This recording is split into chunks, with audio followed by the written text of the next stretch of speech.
Firebird is a well-remembered name for gamers of a certain vintage here in the UK. Its distinctive Phoenix logo was seen up and down high streets around the country.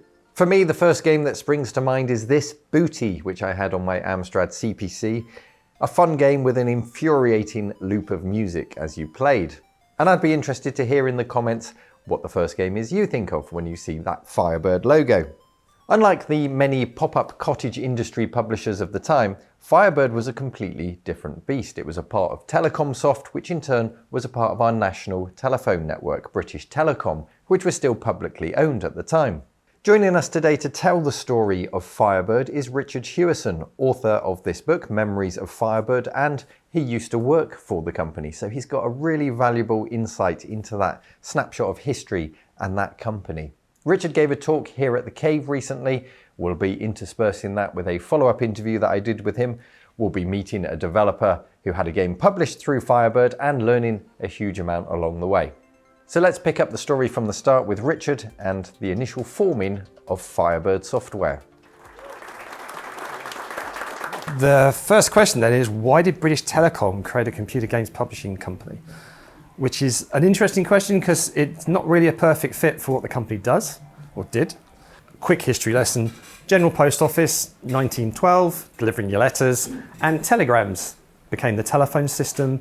Technology changed, and basically we got to the point in the 1970s where telephones and the Royal Mail, as it is, were two very completely separate entities. And BT started experimenting with other technology. They wanted to have a look at doing video calls. I mean, can you imagine phoning somebody up and seeing them on a screen? Unfortunately, in the 70s, the technology wasn't really up to it. So they started looking at something else called view data, which was sending pages of information down the phone line. Okay.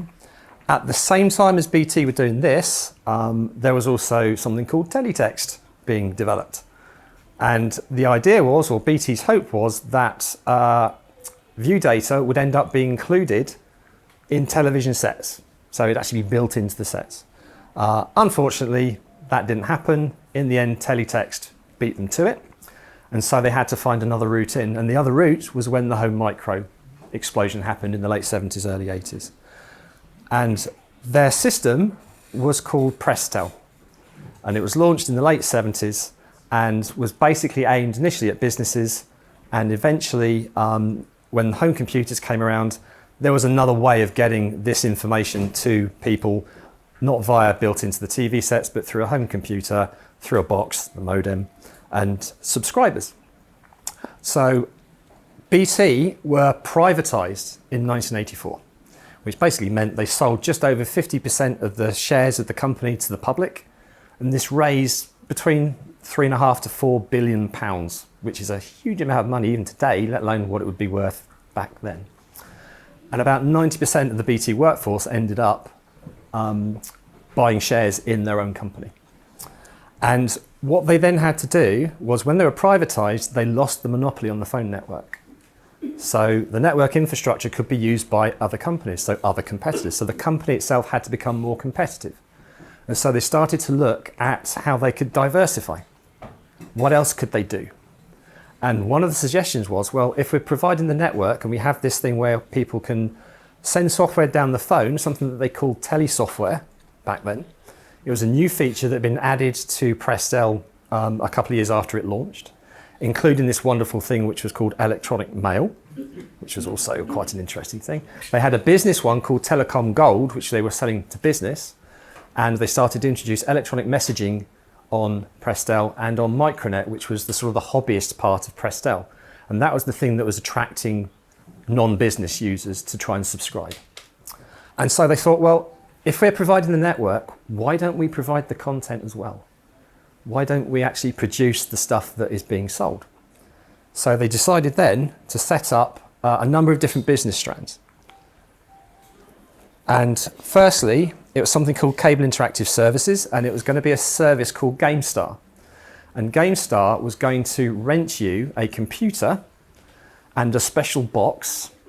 And you've got to remember, for those of us that remember these things, back then, everybody rented their TVs, everybody rented the brand new video cassette recorder thing. Nobody owned a telly, or most people didn't. So rental was still a thing.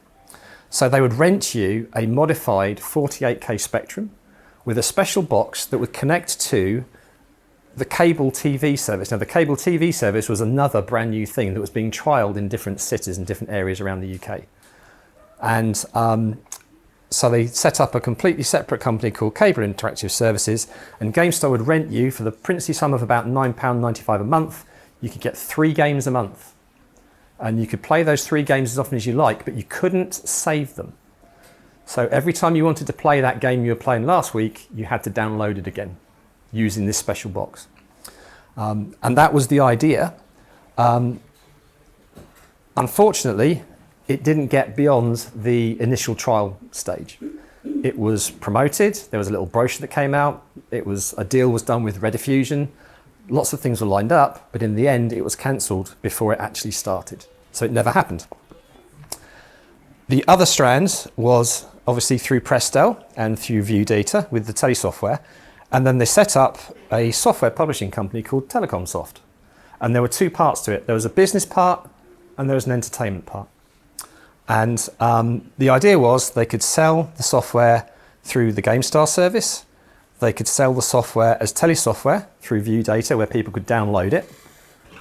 But to begin with, nobody really thought that people would be willing to download software straight to their computer. Strange idea. Absolutely bonkers, yeah.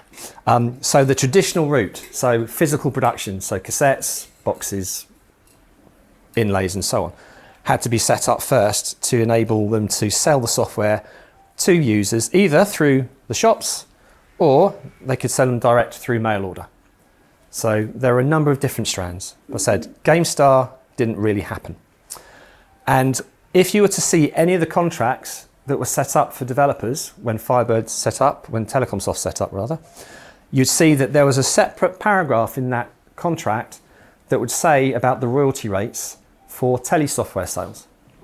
So you had one rate if you're selling your cassette through the shop, you'd have a better rate if it was downloaded via Telesoftware. And that was standard in all the contracts throughout the whole of Telecomsoft until it got sold. So you talked of GameStar and BT standing these new digital services up to distribute games. What year was this happening in? Well, I mean, GameStar was officially announced in February 1984 when BT said that they had struck a deal with a UK cable TV operator called Rediffusion, which basically gave them up to 1 million households across the UK to access this game downloading service called GameStar, which they were hoping to launch in the summer. And they listed about 36 different towns and cities that were potentially going to have access to this service, including places like Norwich, Hull, Wolverhampton, Hartlepool, Nottingham, Burnley, Reading, places like that. And it was meant to launch in the summer of 1984. But for technical reasons, in the end, they didn't actually launch it at all. There were various issues which meant that the service, although it had a nice glossy brochure produced, it never actually went live. Firefly Software was the name of the company that they decided to set up. And they had a brilliant advert that said how to turn your software into hard cash. I mean, who could resist hard cash? And this was in the summer of '84. The irony is that it shows a check on the advert rather than hard cash, but you know, the principle is there. And if you look at the advert, at the bottom there it says British Telecom, Wellington House, Upper St Martin's Lane, London. That's where the first office was. That was actually a standard BT building. So you had BT Finance in there, you had BT engineers in there. It was a building that a lot of BT people knew. So that's where they first set up. The first official employee of Telecomsoft was a guy called James Levy. And James was sent off to do a marketing course so that he could come back and basically help run Firebird at the very start. And as soon as he came back, he realised that they hadn't checked to see if Firefly was actually a name that they could use. And it turns out that it wasn't. It had already been registered by somebody else. So they had to come up with alternatives. They knew that the word fire was a particularly strong marketing word.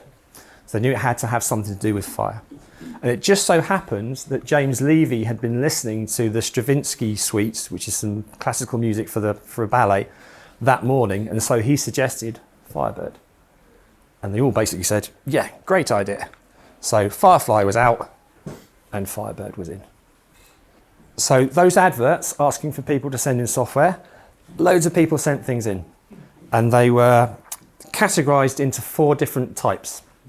One was the rejected outright, which basically were the ones that weren't very good, or the ones where people sent out a printed listing and said, if you type this in, it's a really good game. Yeah, unfortunately, they couldn't do that, or they didn't have the time to do that. So those were rejected out of hand. You then had the, this is so bad it's perversely quite good, which I will come back to. Then you had the, this is actually quite good, and then you had the, this is actually better than good. And so from that, and there was thousands of cassettes, and you have to bear in mind, the adverts, the Firefly advert came out in the summer of '84. They wanted to launch in November '84. So they literally had 6 months, barely 6 months, to get this done. And they wanted to have 20 launch titles, which is quite a lot of games. So they had a lot of work to do in a very short period of time. They didn't have many people doing it. Nobody else in that Wellington Street or Wellington House building knew much about games at all. So literally we had James Levy and we had another person called Tony Rainbird. And Tony Rainbird was tempted away from his own company, which was called Micro Gold, who did games, and they persuaded him to come in and help set up Firebird. And in fact, part of the deal was that they also republished some of the games that Tony Rainbird had done for his own label. Hi, I'm Jason Daniels of the Dev Den at the Cave, and back in the day I responded to an advert from Telecomsoft for games. Basically, we had spent nearly 2 years working on a very sophisticated game for the Commodore 64, and we hadn't got it finished, and we'd run out of money, so we needed to do something about it pretty quick. So we developed this version of Pong in less than 3 weeks, and then pushed it around the various publishers and got no interest at all. So we responded to the advert and we sent them a demo copy of the game, which they liked. So we went up and had a meeting with them, and after some discussions, it was decided to go ahead. They gave us a kind of draft contract for us to look over, so that to see if we were happy with the terms of the contract. Which of course we were, because we were so desperate for the money and no one else wanted to publish it, so we went ahead anyway.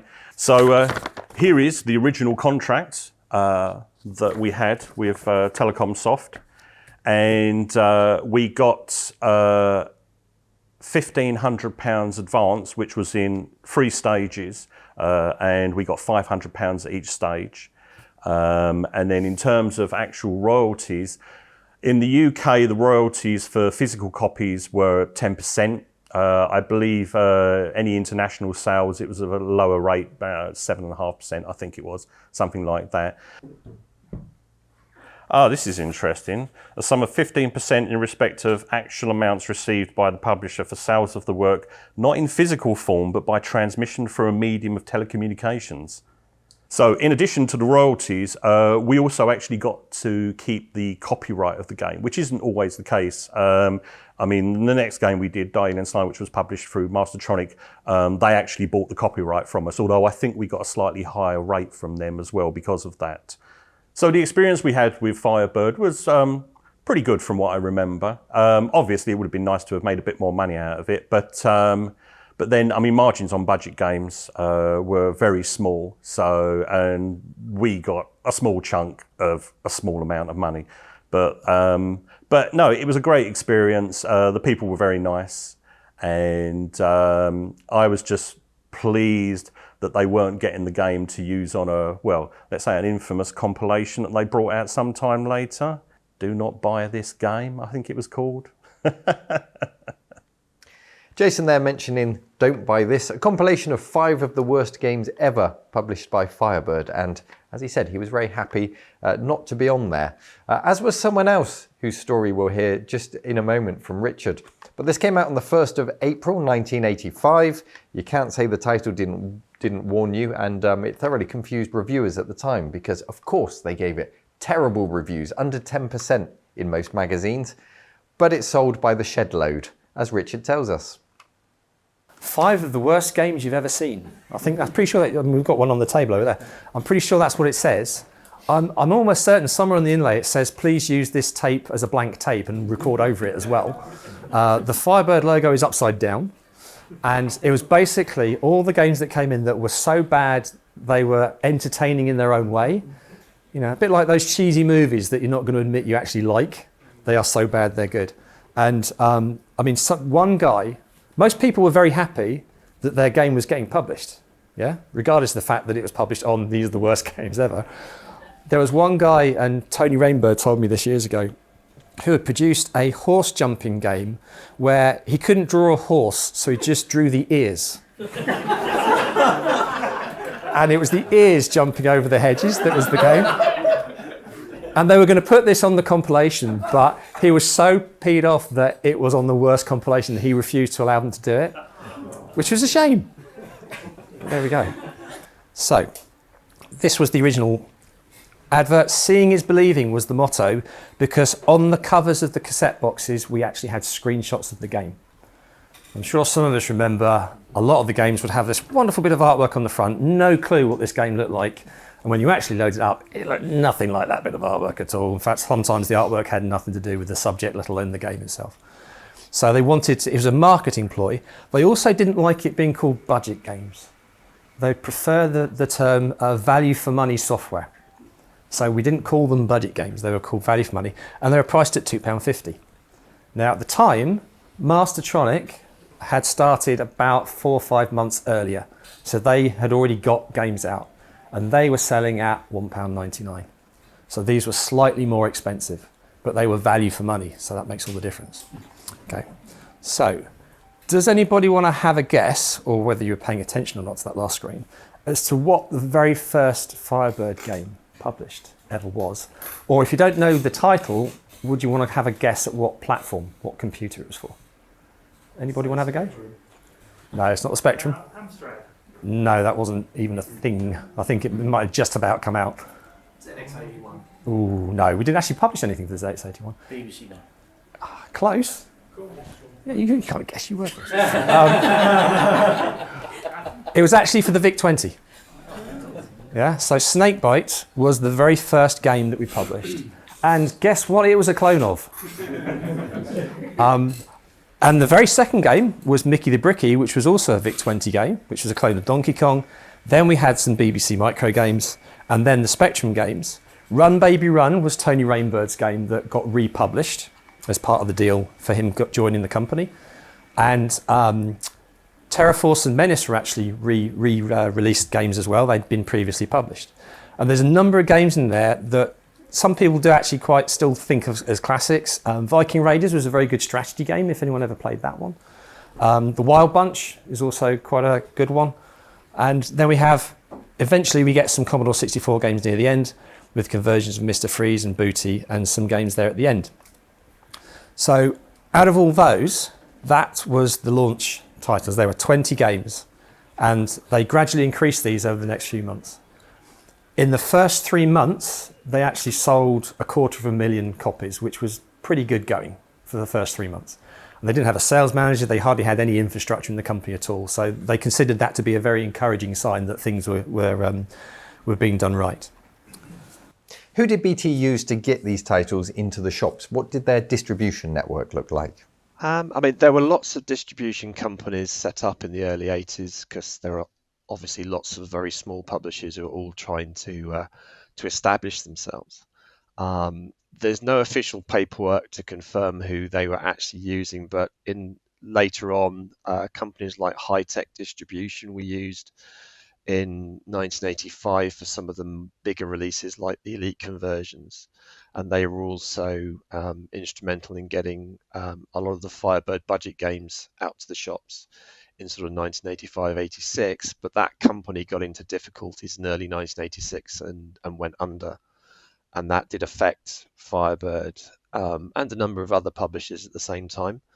For a while, Firebird even partnered with Mastertronic, who'd set up their own distribution company called Shuttlesoft.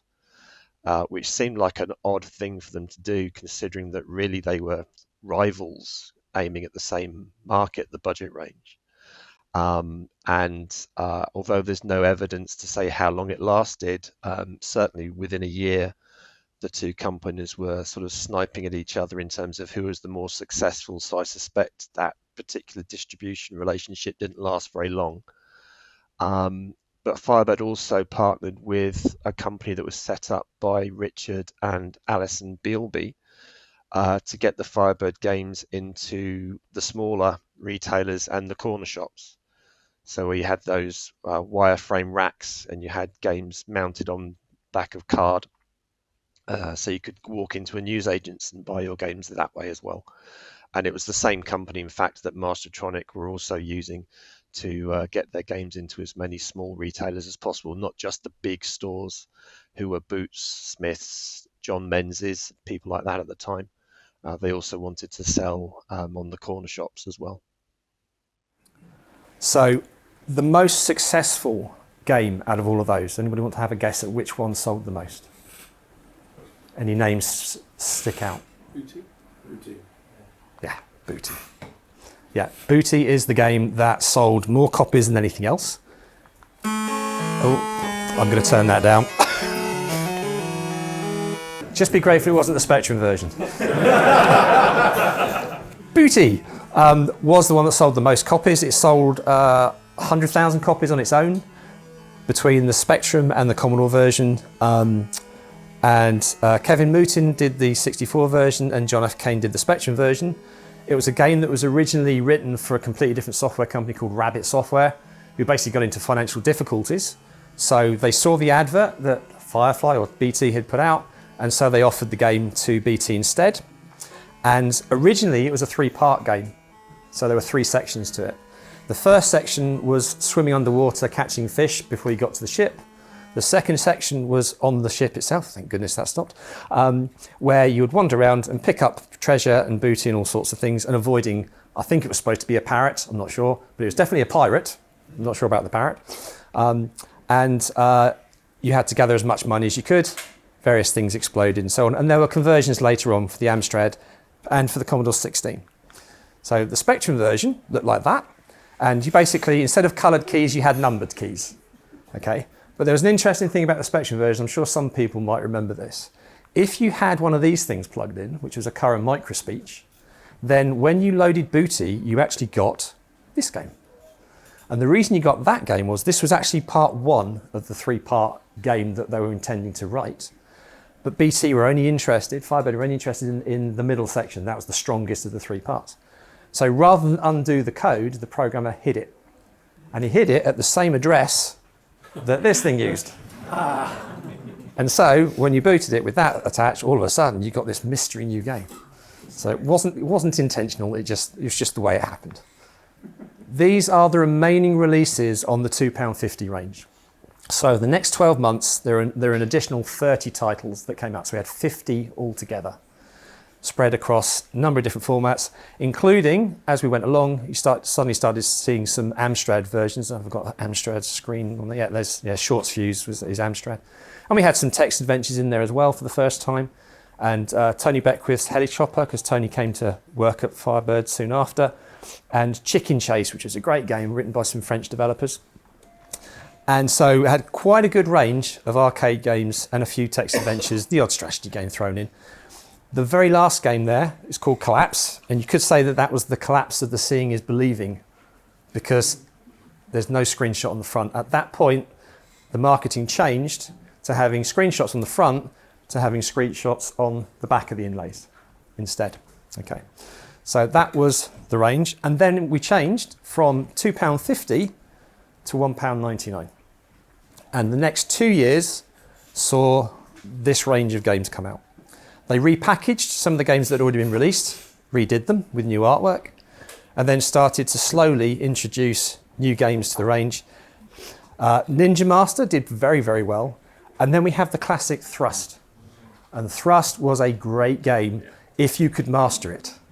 There's a couple of games that Firebird did where if you got the hang of it, they were brilliant games. And Thrust was one of them, written by a guy called Jeremy Smith, who's sadly no longer with us.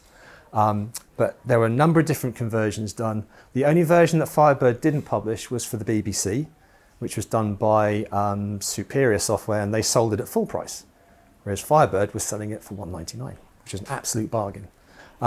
We have some other ones. Yeah, Julian Gollop's Rebel Star Raiders was re-released on budget, and Sensible Software's Galaxy Birds is always a good for a laugh as well, the Sensible Software games. And a number of other games there as well. So as you can see, there's quite a lot of releases here across quite a lot of formats. And that was pretty much the budget range for the next 2 years. And the period from 1986 to late 87 was really the pinnacle of budget releases. Yeah, by the time we get to the end of 87, we've got the 16-bit machines coming. And so budget sales on 8-bit games started to tail off. So this was really when it was at their most popular. We're on to the Firebird Gold Edition. So these were the games that initially, these first two were the ones that were sent in when the original advert went out. Demons of Topaz was written by Andrew Bailey, and Buggy Blast was by Paul Hibbard and David Lowe. But this is actually the only number of games that were published on the Gold Edition. So people think there's probably more than that, but there isn't. We'll look at some of these in a moment, but there are some games in here. Hopefully there are some in here that people have played and people recognise. And then, of course, Elite. You can't really talk about Firebird without talking about the Elite conversions. Obviously, Elite was first published by Acornsoft on the BBC and on the Electron, but Firebird was invited, along with other publishers, to enter a bidding auction. And this was very unusual. It wasn't unusual in literary circles, in book publishing, but it had never been done before in games publishing. And you've got to remember, the games industry was only 4 or 5 years old, not even that, at the time this was happening. So the way that a lot of publishers were working was following the book publishing model.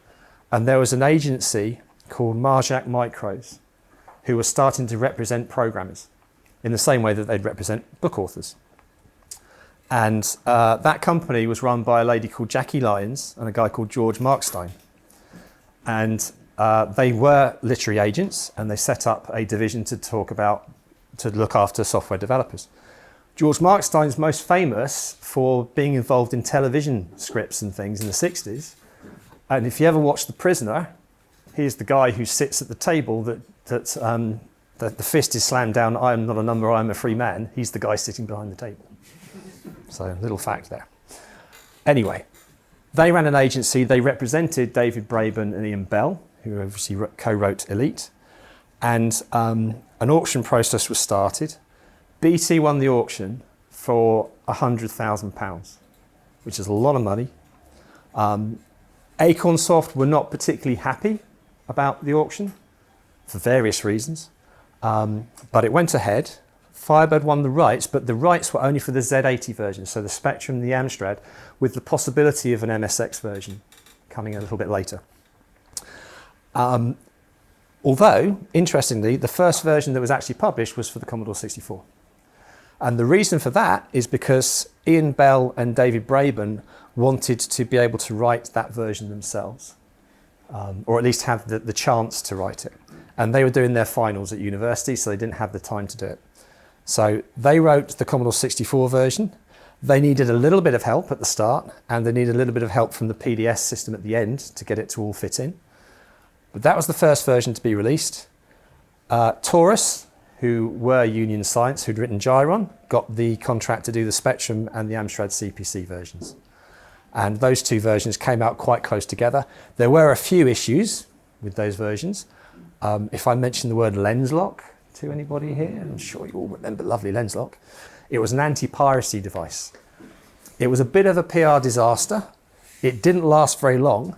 If you ever see a lens lock, you'll see there's a patent pending thing written on it. The patent got cancelled within 2 years because most publishers had actually dropped it within about 9 months of it coming out. Anyway, so Commodore, Spectrum, Amstrad. Then BT also had to negotiate separately with Acornsoft for the rights to actually use the novella and to use all the other paraphernalia that came in the box, because it was a very good packaged game, if you remember. But obviously branded with Firebird. So the novella, the manual, all that stuff, they had to separately license that from Acornsoft.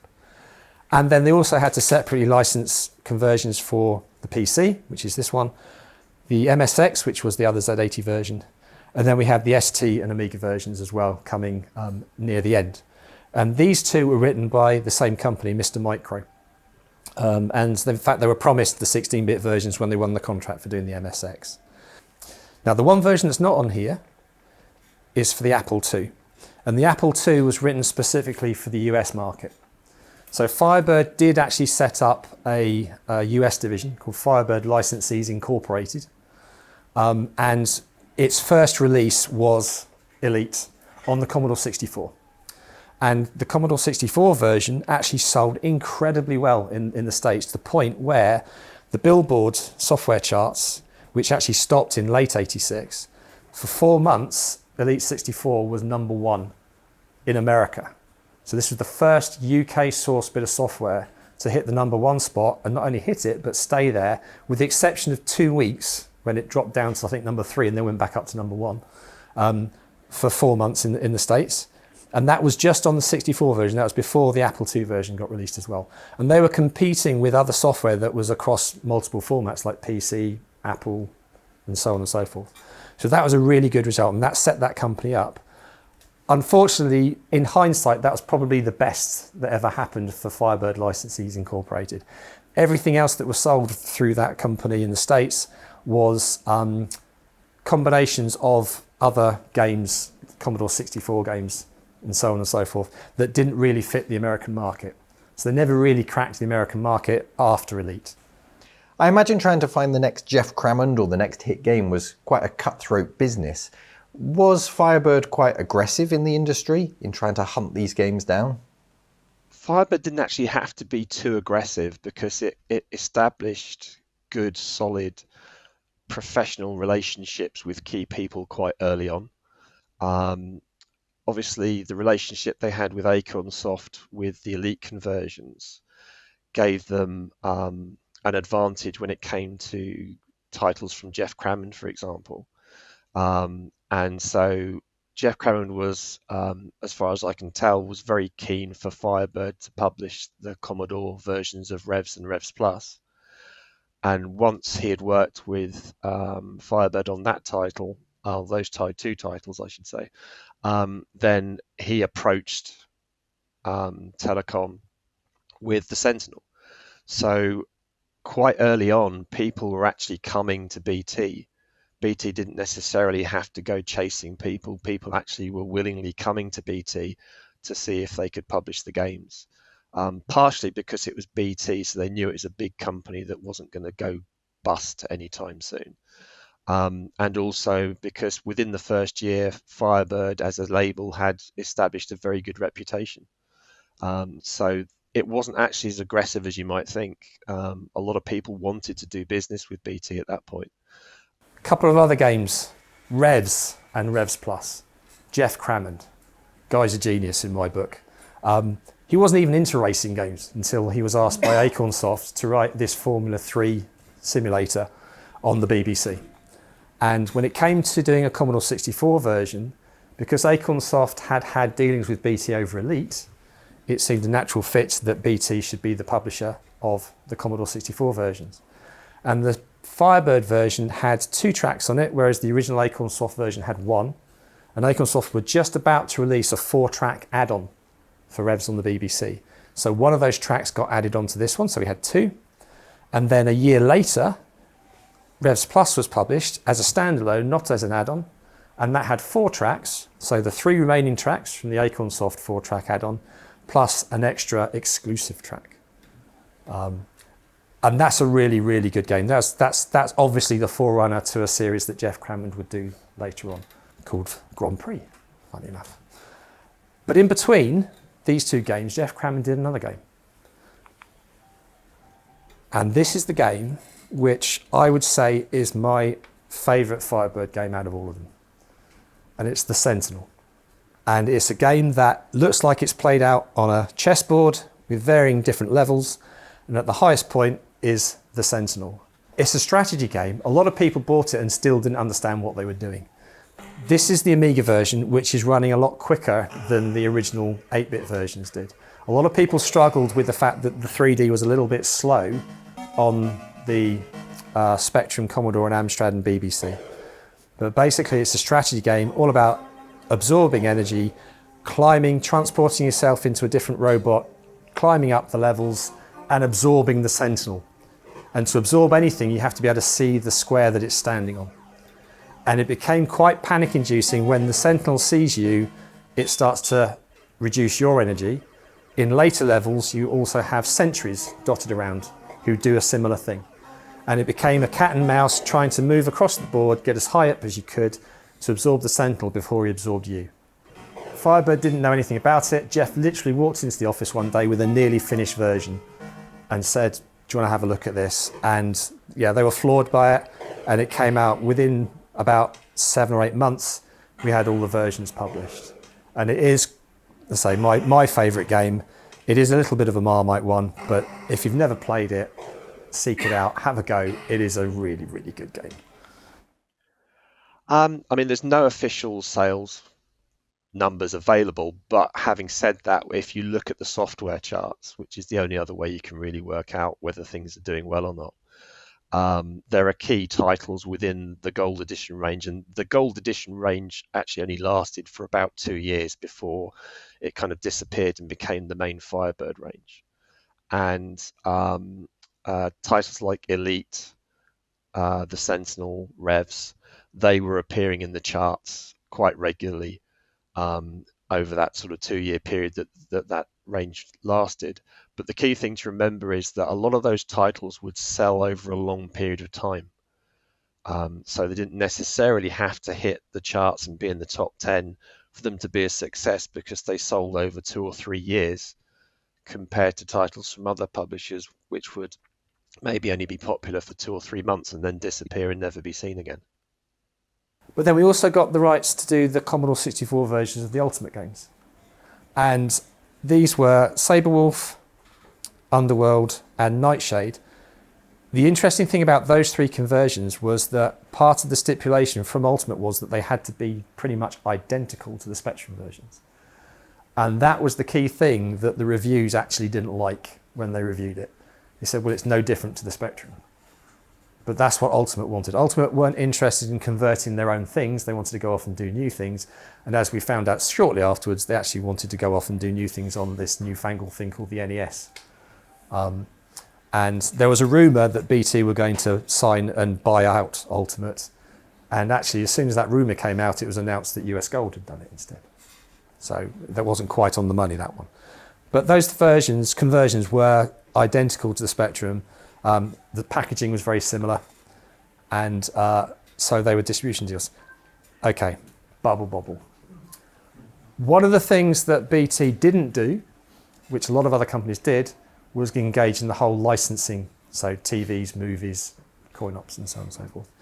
In fact, there had been one licensed product up to this point, which was Thunderbirds, which I'll mention in passing in a minute.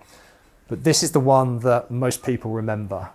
Obviously, Firebird can't take credit for Bobble being a great game because it's Taito who did it. But it came about because BT finally decided we need to start doing some coin-op conversions. We need to start competing with Ocean and US Gold and Elite and all the companies that were doing them. And so they went after the Flying Shark coin-op. And part of the deal with doing Flying Shark was they also had to take on this weird game called Bobble about bubble-blowing dinosaurs, which sounds very odd and nobody had heard of. Obviously, as it turns out, this was by far the better of the 2 games that they signed up. And a number of developers basically said, you can't do that game.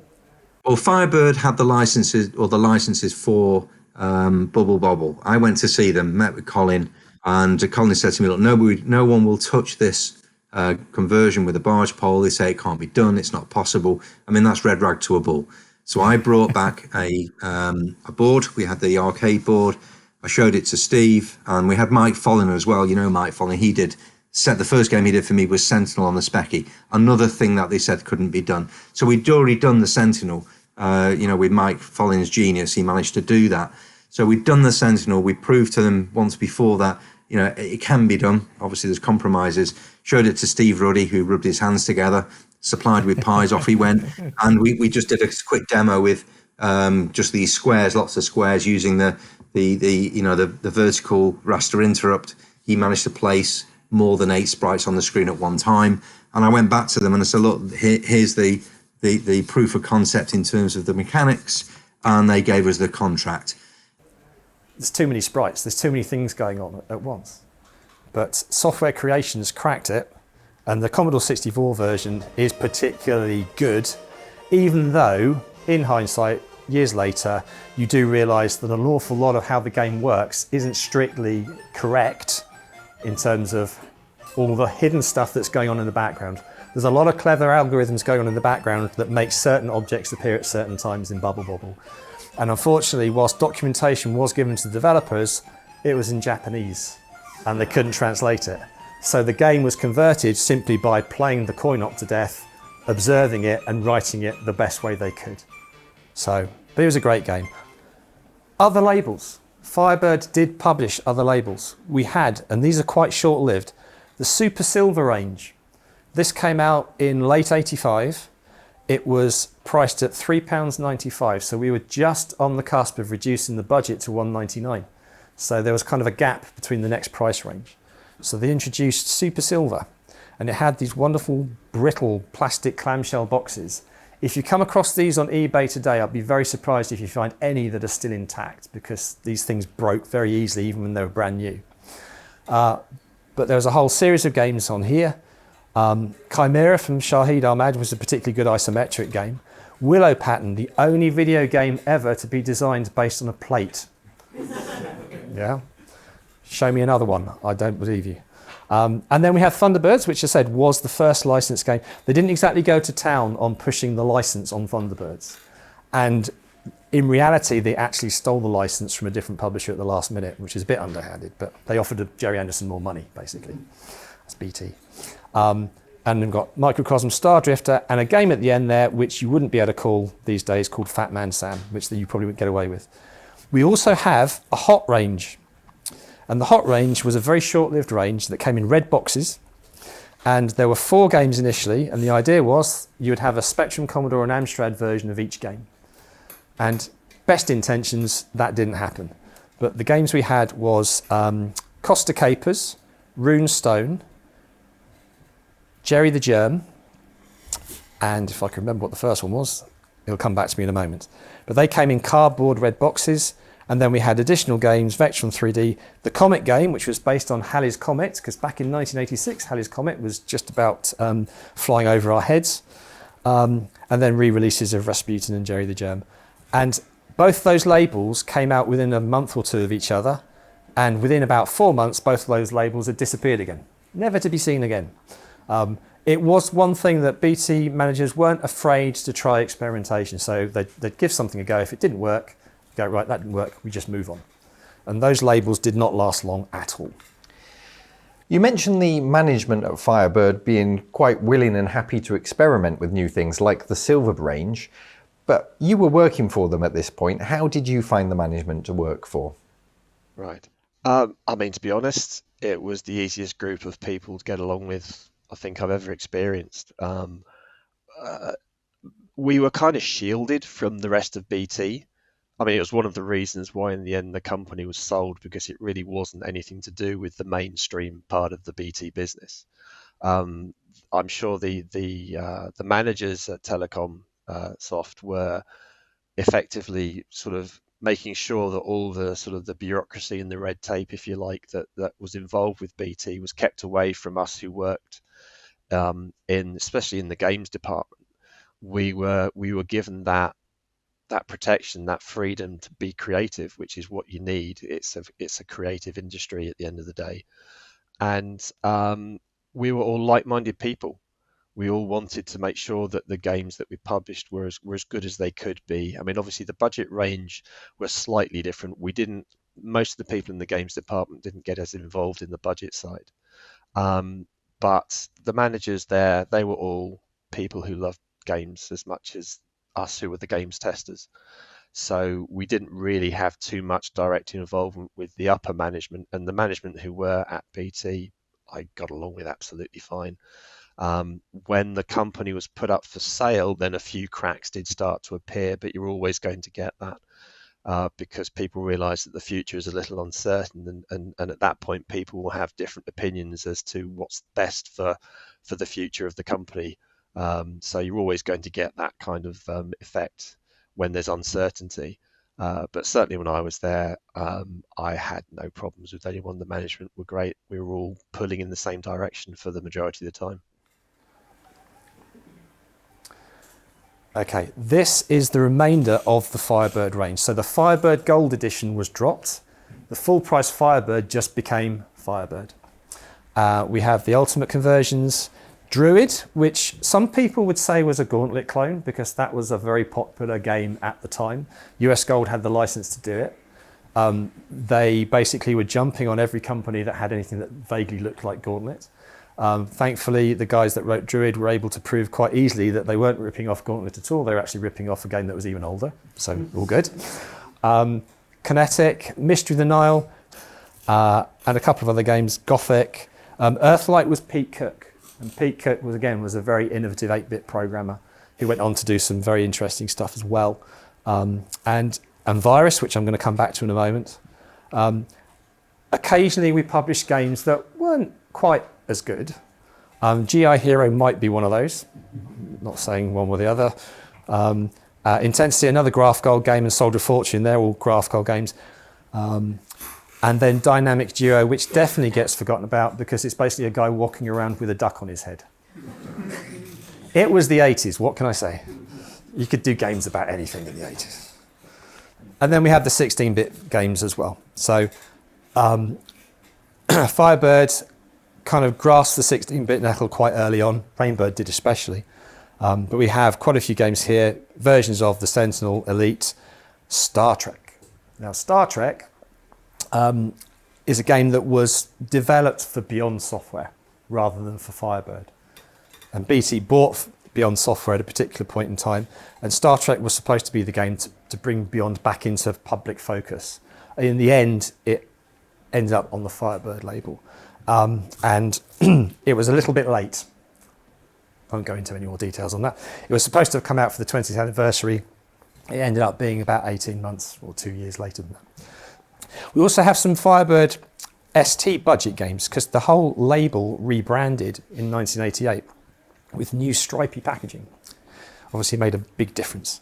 And we had $9.99 budget games. Whether $9.99 qualifies as budget, I'll leave that up to you to decide.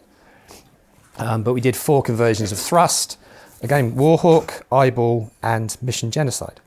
So that was the 16-bit range, and obviously said we've rebranded at this point. The Firebird logo has changed a little bit.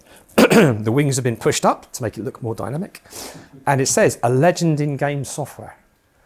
Whether that's true or not, as you say, time will tell, or time has told. So that was the entire 16-bit range, and all of these came out in 1988. Now, Virus. Did anybody here play Virus? Yeah. Virus, again, is one of those Marmite games that if you got the controls, if you worked out how to play it with a mouse, it was brilliant. If you didn't, you'd be crashing into the landscape and dying within 2 seconds. One of these is the Amiga version, and one of these is the Spectrum. I'll let you work out which one's which. Secondly, I'll let you work out which one is played by me and which one is in demo mode, okay? But basically, it was originally only supposed to be PC, ST, and Amiga. And it was obviously a conversion that David Braben did of his own game that was originally done on the Archimedes, which was a Lander demo, and then released commercially as Zarch, which David Braben didn't like the name. He said it sounded like a detergent. So it got renamed as Virus when Firebird did it. The Spectrum version we weren't even supposed to be doing. It was sent in by someone. They literally sent it in the post and said, I've done a Spectrum version. A guy called Stephen Dunn.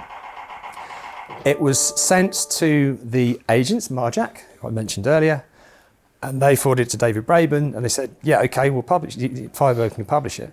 So the Firebird Spectrum version is actually not too bad. I mean, admittedly, it's better if you play it on an emulator on a faster speed, but it actually wasn't too bad at all. Considering we didn't think it could be done on the Spectrum, it did very well. And Stephen Dunn ended up doing other work for Telecom afterwards.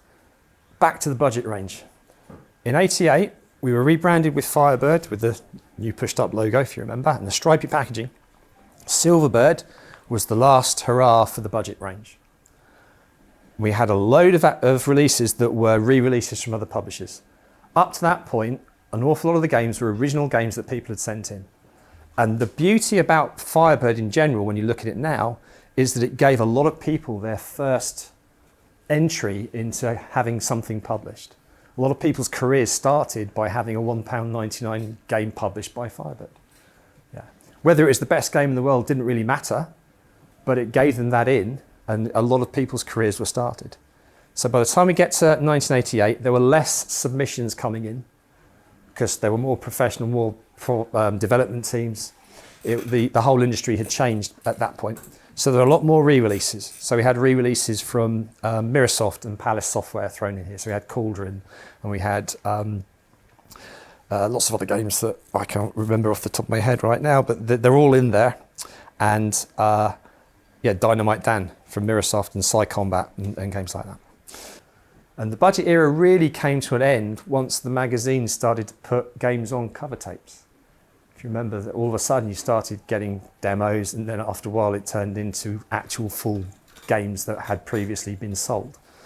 And that's really the start of the end for budget games in general. It's all going well for Firebird then. They have a huge amount of money behind them, they've got a strong range, and they've transitioned well from the 8 to the 16-bit era. Richard explains now then why they disappeared from our shelves.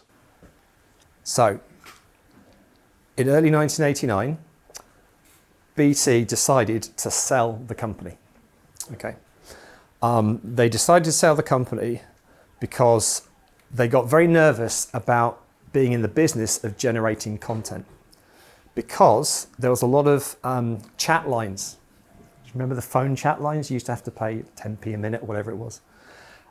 There's a lot of controversy over the complete lack of controls in place for the safety of the people on those chat lines. And so BT got very nervous about content in general.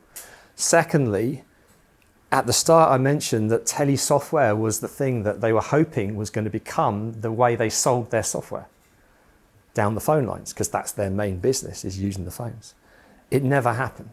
In fact, as far as I can tell, they only sold one title via Telesoftware, and that was the BBC conversion of Harvey Headbanger, that classic game that everybody remembers. Yeah, and they even sold it for almost twice the price of had they sold it on a cassette. So it's almost like they were deliberately sabotaging their own experiment. It was very strange. But every contract had that Telesoftware clause in it, because that was the original intention. But 4 years later, they kind of realized this is never going to happen. No one's ever going to buy software by downloading it and not have a box. You could say that they were way ahead of the game. The technology, unfortunately, hadn't caught up with the vision. So BT put the company up for sale. There had been signs that things were going that way anyway. Some of us that were working there, me included, had no clue. It was all above our heads. But various things were going on behind the scenes. People were leaving. And in the end, it became fairly obvious that we were going to be sold. And in the end, we were sold to a company who were based not very far from here, which was Microprose in Tetbury. Also happened to have a few people who had been working at Telecom not that long before, so it was kind of obvious that this is possibly what was going to happen. So Microprose bought Firebird, rebranded, so we have a nice new shinier logo of Firebird, not that dissimilar from the original one, and they took on board all the games that were in development at the time that we were sold.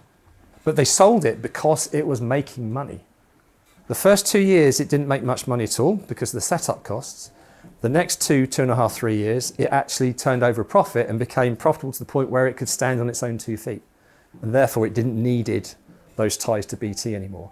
And because of the other circumstances going on at the time, that's when BT sold us. So that's the reason they sold it, because it was making money. Sounds bizarre, sounds like an odd business decision to sell a company when it's making money, but that's what they did. Just finally, Richard, did BT do the right thing by selling Firebird when they did, or could there have been a more successful alternative future for them? In many respects, they were too far ahead of the game. They wanted the changes that came 10, 15 years later was what BT were hoping would come a lot earlier. So selling software down phone lines without the need for shipping boxes was something that they had predicted. They'd wanted it to happen, but the technology and the network and the infrastructure wasn't quite there. I mean, they did return to gaming maybe 6-7 years after they sold up, when they started bringing in the Wireplay service, which allowed PCs to connect over a network in different countries to do multiplayer games. This was obviously when the internet had barely started. So they did kind of get a foot back into that industry a little bit later. And obviously now they do all the broadband services that people use for multiplayer games and downloading games and buying games. But it was inevitable, I think, at the point in time that it happened, that they were going to sell up, because it was nothing really to do with their mainstream business. And so it would have happened sooner or later. Had they held their nerve, they'd have had to have held their nerve for about another 10 years before what they had predicted would actually start happening. So it was unavoidable, I think. Well, it's been a fascinating talk by Richard, and we're really appreciative of him coming to visit, and everyone who came on the day to watch him. Thank you for coming along. It is, of course, just scratching the surface of a very detailed history that he has in his book here, Memories of Firebird. So I'll put links down in the description of the video below if you want to go and buy that book for yourself and check it out. It's well worth a read. And there's just fascinating stories throughout of the history of a very British company and the people involved in it. So thank you again to Richard for coming. This is already quite a long video, which I've tried to edit down to keep it as interesting and as punchy as possible for you. But there is some additional detail on Richard's own history within the company, and you'll find a link to that unlisted video, a little hidden gem for you to find out a bit more about Richard if you want to do some further watching as well. And as always, if you want to come and watch future guests here at the Retro Collective, like Richard and like the many we've seen before him, come here. Do go to retrocollective.co.uk, where you can book yourself a ticket, come and visit, or you can buy a gift voucher for somebody or request a gift voucher. Go and tell a loved one how much you want to come and ask for a gift voucher for your birthday soon. It's all at retrocollective.co.uk. Come and see what we do, help us to preserve this history, these stories, and support everything that we do here. Thank you so much for watching. Thank you again to Richard and to Jason, and we'll see you next time. Bye-bye.